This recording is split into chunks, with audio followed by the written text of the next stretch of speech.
નમસ્કાર દર્શક મિત્રો, હું છું આશ્લેષા પટેલ અને આપ જોઈ રહ્યા છો અર્થ પડકાર ન્યૂઝ.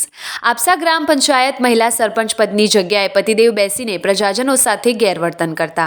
મહેસાણા જિલ્લાનું વડનગર તાલુકાનું આપસા ગ્રામ પંચાયતમાં નવનિયુક્ત મહિલા સરપંચ ઉપસરપંચ સભ્યો હોવા છતાં તેમની જગ્યાએ તેમના પતિ ગ્રામ પંચાયતમાં બેસીને પ્રજાજનો સાથે અસભ્ય તથા ગેરવર્તન કરતા નજરે પડ્યા.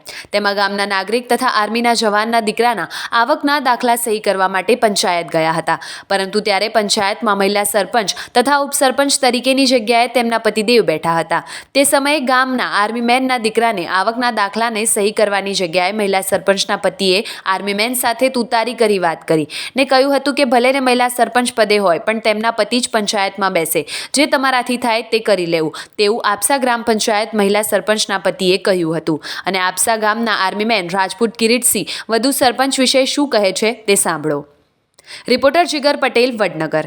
આવા જ અવનવા સમાચારો માટે જોતા રહો અર્થ પડકાર ન્યૂઝ અને અમારી ચેનલને લાઇક, શેર અને સબસ્ક્રાઇબ કરવાનું ભૂલશો નહીં. મારું નામ રાજપૂત કિરીટસિંહ પરથીજી, જુનાસપા. તો આપણે ગ્રામ પંચાયતમાં શું પ્રોબ્લેમ થયો હતો?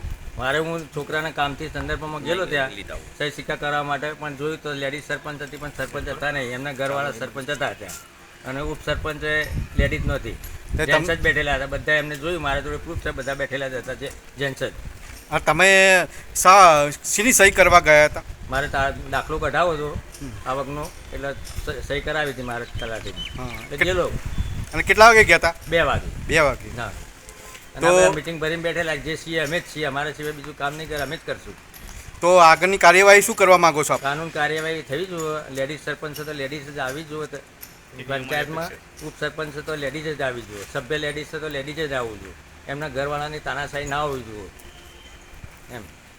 અને આગળ કોઈ ટીડીઓ સાહેબને જાણ કરી? હા, ટીડીઓ સાહેબને જાણ કરવાનો. એ ટીડીઓ સાહેબને પછી આગળ ના થાય તો શું કરવાનું? ના થાય તો હું મુખ્યમંત્રી સુધી પહોંચીશ, એપ્લિકેશન મુખ્યમંત્રીને પહોંચાડી દઈશ ને ઓનલાઈન કરી દઈશ.